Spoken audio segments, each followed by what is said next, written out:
आज जो मैं वाक़या आपके साथ शेयर करने वाली हूँ वो मेरे लिए ही खुद के लिए रुलाने वाला है और बहुत ही इमोशनल भरा है। अगर कोई इमोशनल व्यक्ति इस चीज़ को देख रहा है तो प्लीज़ मत देखे, बेशक से जाए। ये वाक़या उन दिनों का है जब मैं खुद अपनी प्रॉब्लम का सॉल्यूशन ढूंढने के लिए एक बार अनाथालय का विज़िट करने जाती हूँ। और कई बार मैं जाती थी लेकिन कभी ऐसा नहीं हुआ, उस दिन हुआ। उन बच्चों को देख के मैं अपनी प्रॉब्लम भूल जाती थी क्योंकि मुझे जवाब मिल जाते थे और कुछ टाइम के लिए मैं बिल्कुल माइंड फ्री हो गई, सुकून मिलता था मेरे को। वहाँ पे बच्चों से बातें करती थी, बहुत अच्छा लगता था, बहुत अच्छा। कहते ना कि अंदर से सेटिस्फैक्शन होना, वो होता था। और उन बच्चों के चेहरों को देख के मैं ये सोचती थी कम से कम मैं ये तो जानती हूँ ना कि मेरे माँ बाप कौन है, मेरे रिलेटिव्स कौन है, मैं कहाँ से हूँ, क्या है, क्या मेरी पहचान है, क्या मेरी आइडेंटिटी है। मैं सब कुछ जानती हूँ, मैं मेरा सब कुछ है।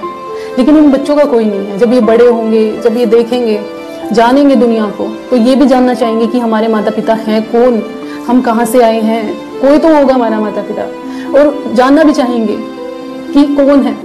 मैंने एक बार एक बच्चे से पूछा था, ज़्यादातर मैं नर्सरी में जाती थी विजिट करने, तो मैंने एक बार एक छोटी सी बच्चे से पूछा था कि आप क्या करना चाहते हो बड़े होके, क्या बनना चाहते हो लाइफ में। तो उस बच्ची का एक ही रिप्लाई आया था कि मैं अपने माँ बाप को ढूंढना चाहती हूँ बड़ी होके। फिर मैं बोली बेटा कि माँ बाप यही है ना, सब यहाँ पे रहते वही। बोली कि नहीं, माँ बाप अलग होते हैं, माँ बाप ये नहीं है, हम तो यहाँ वैसे ही रह रहे हैं। हमारे माता पिता ने हमें यहाँ पे भेजा है, खो गए हैं हमारे माता पिता। बहुत ऐसे क्वेश्चंस आए थे और बहुत रुलाने वाला था वो मोमेंट। लेकिन इससे भी बुरा मोमेंट मैंने देखा जब एक बार मैं गई हुई थी और वो मेरा लास्ट बार था।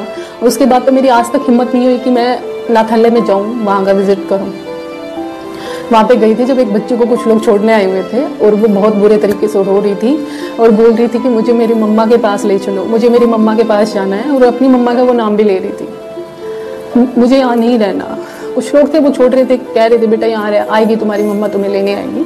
जब मैंने वहीं की एक लेडी थी जो अनाथालय में ही काम करती थी, मैंने उनसे पूछा कि क्यों छोड़ रहे हैं, क्या है इस बच्चे की स्टोरी, इसको क्यों छोड़ा जा रहा है। दीदी ने मेरे को बताया कि ऐसे ऐसे इसके मम्मी पापा का डिवोर्स हो गया और कस्टडी जो है पापा के पास रही थी, उसकी मम्मी उस बेटी को वहीं छोड़ गई।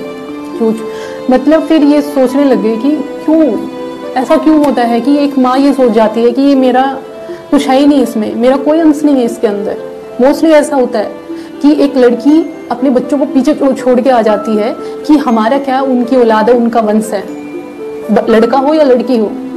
तो उनसे यहाँ पे मेरा एक क्वेश्चन है, क्या नहीं है तुम्हारा भाई उसके अंदर, क्या नहीं है। 9 महीने पेट में पाला है तुम लोगों ने, तुम्हारा कतरा कतरा कटा है, तब उस बच्ची का निर्माण हुआ है तुम्हारे शरीर में। और पैदा भी तुमने मौत को गले लगा के किया है। जब बच्चे को पैदा करते हैं ना, सब जानते हैं कितना क्या होता है। तो कैसे तुम्हारा अंश नहीं है, कैसे। और एक बार सोच के देखो, अगर तुम्हारी माँ तुम्हें छोड़ दे, तुम्हारे साथ ऐसा कर दे, तो तुम्हारे ऊपर क्या बीतेगी। उस लड़की को, बच्चे को छोड़ के और चली आती है इस स्वार्थ में कि मुझे कोई एक्सेप्ट कर लेगा, मैं अपनी घर गृहस्थी कहीं और बिताऊंगी, रहूंगी। अरे हो जाओ सेपरेट होने में कोई नहीं। अगर तुम्हें कोई समस्या है तो आजकल के जो इंसिडेंट हो रहे हैं कि एक समाज की आड़ में रह के किसी और के साथ अफेयर में हो रहे हैं, मल्टीपल अफेयर में हो रहे हैं, अपने ही पतियों को मार रहे हैं, तो कहीं अच्छा सेपरेट हो जाओ, डिवोर्स ले लो। लेकिन उसके बीच कम से कम अपने बच्चों की तो सोच लो भाई, बच्चों की सोच लो। कुछ लड़कियां हैं ये कह देती हैं कि हमारी मजबूरी है, हमारे हालात हैं, हम तो ऐसा नहीं। अरे क्या मजबूरी हो सकती है एक माँ के लिए उसके बच्चे से बढ़कर, और क्या ही हालात हो सकते हैं। एक माँ के लिए है ना, बच्चा ही सुप्रीम होता है और बच्चे के लिए उसकी माँ ही सुप्रीम होती है। अरे एक माँ, भगवान को उठा के देखो, माँ पार्वती भगवान शिव के सामने आ गई थी, युद्ध करने के लिए तैयार हो गई थी, पूरी दुनिया में हलचल मचा दी थी कि मेरे बच्चे को वापस लाओ। अपने बच्चे के लिए खड़ी हो गई थी, अपने पति के समक्ष। और तुम लोग अपने ही बच्चे को छोड़ रहे हो। सोच के देखो, जब वो बच्चा बड़ा होगा, पता लगेगा उसे कि ये मेरी माँ है, कितनी नफरत करेगा तुम्हें, कितनी बद्दुआ देगा। जब तक वो जिंदा रहेगा तुम्हें बद्दुआ ही देगा। उस बद्दुआओं के साथ तुम कैसे जी लोगी, कैसे तुम अपना घर संसार बसा लोगी।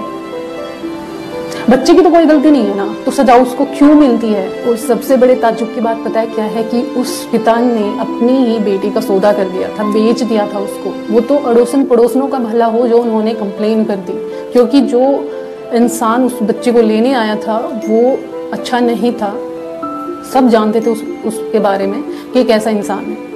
और अक्सर वो उनके घर आने जाने लगा था। ये तो ये लगाओ कि बच्ची सेफ आ गई, सेफ तो आ गई, बहुत गलत होने से तो बच गई, लेकिन अनाथालय में रहना इतना आसान नहीं होता। और इस चीज़ को एक्सेप्ट करना कि अब उसका कोई भी सगा नहीं है, ना उसका बाप है ना उसकी माँ है, कोई नहीं है उस बच्ची का। कितना डिफिकल्ट होगा उस बच्ची के लिए। और इतनी प्यारी बच्ची थी, बहुत ज़्यादा दुख हुआ सुनकर, देखकर कि ऐसा क्यों होता है दुनिया में।